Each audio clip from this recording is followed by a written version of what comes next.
Now let us see how do we represent a rational number on number line. To understand it better, let us take an example. Minus 3 by 8 and 15 by 8 are two numbers which we want to represent on a number line. From the given numbers, we can see that the denominator of both the numbers is 8. So to draw or to represent it on a line, let us draw a line similar to a scale.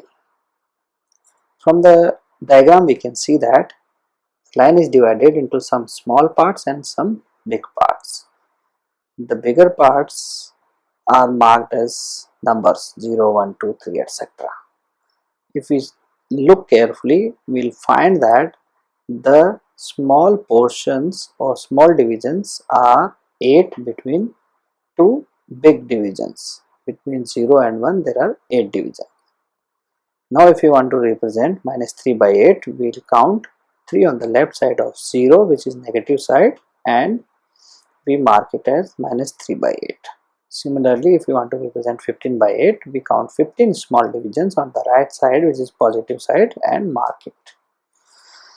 If you want to represent 8 by 8 on this line, we will count 8 divisions on the right side, which is exactly at 1, and from 8 by 8 we can see 8 by 8 is equal to 1. Now from above diagram we can see that all proper fractions. What is a proper fraction? Proper fraction is the fraction which is represented in form of a by b, where numerator is always smaller than denominator. So all the proper fractions are represented between 0 and 1 or 0 and minus 1 if it is negative. In above example we can see minus 3 by 8 is a proper fraction which is represented between 0 and minus 1. Similarly, if you want to represent 5 by 8, it will be represented between 0 and 1 on the right side. Improper fractions are the fractions where numerator is always greater than denominator, and these numbers are represented on number line beyond minus 1 and 1. Now how do we represent a rational number into decimal form? Simply divide. Okay, simple? Confused? Let us take an example and discuss.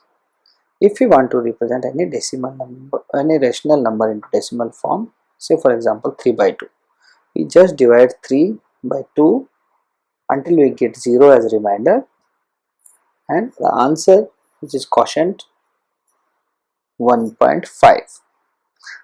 Let us take a special case of 4 by 12, where if we keep dividing 4 by 12, we keep getting 3, 3, 3, 3 until infinity.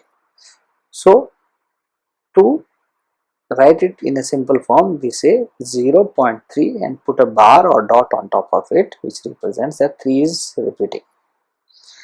Let us take another example of 17 by 6, where we get the answer as 2.83333. Once 3 starts repeating, we put a bar or dot on 3. Please note, we didn't put bar or dot on 2.8. We have put only on 3, which means 3 is kept repeating. Now, how to compare the rational numbers? Comparing integers, decimals, etc. is really easy because we have already done it in earlier classes, and by looking at it we can find out which is smaller and which is greater. But in case of rational numbers it becomes a bit tricky, because by looking at the number we can not easily find out which is smaller, which is greater. So there are two methods. Let us discuss first method, which is convert the numbers into equivalent fractions and then compare them. What are equivalent fractions? The equivalent fractions are the fractions where we have same denominator. Let us take an example to understand it better. There is a series given below: minus 3, 4 by 3, minus 1 by 5, 5 by 3 and 1. First convert them into rational number format. The first number becomes minus 3 by 1 and last number becomes 1 by 1. So all numbers are now in rational number format. Now we will take the least common multiplier of denominators, which is 1, 3 and 5. There are 3 denominators.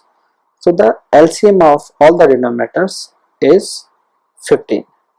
Now our job is to convert all these numbers into equivalent fractions. How do we convert them into equivalent fractions? First you make all the denominators as 15. How do we make it? For example, minus 3 by 1. We multiply 1 with 15, which is LCM, then the denominator becomes 15. Since we have multiplied 1 with 15, we have to multiply 3 also with 15. So 3 into 15 divided by 1 into 15 makes denominator as 15. Similarly, in case of second number, which is 4 by 3, we multiply 3 with 5 to make it 15. Similarly, we have to multiply the 4 also with 5 to keep the rational number same.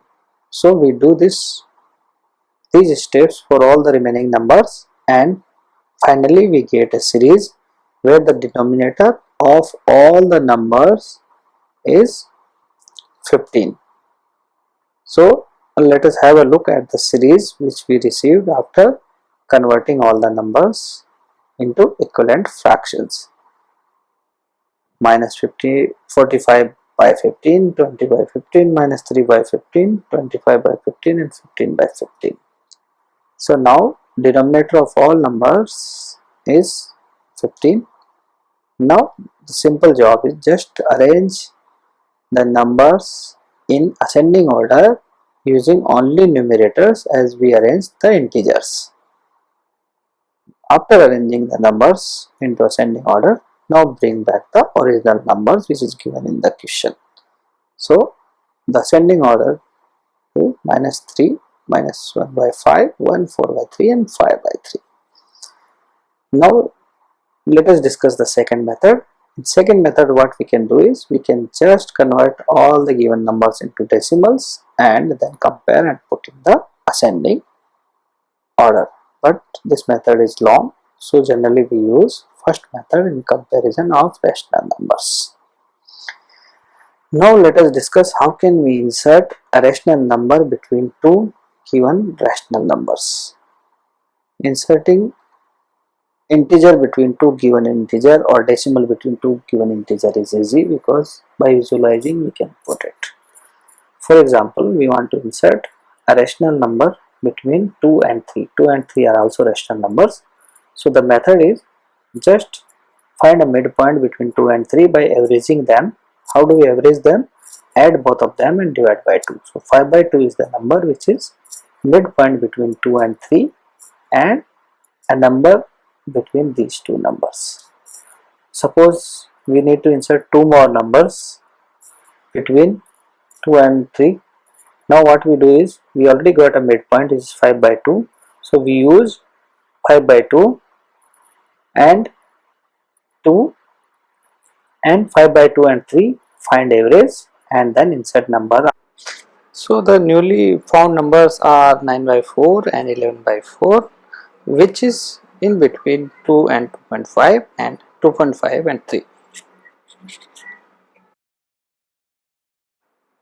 So guys, now we can see that we are able to insert any number in between two numbers. So effectively we can insert infinite numbers between two rational numbers by using the same method.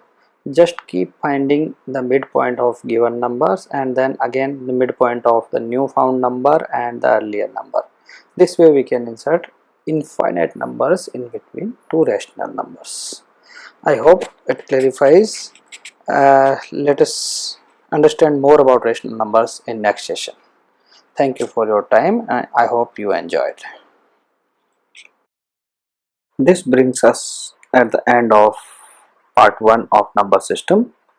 We will discuss about operations on rational numbers in part 2.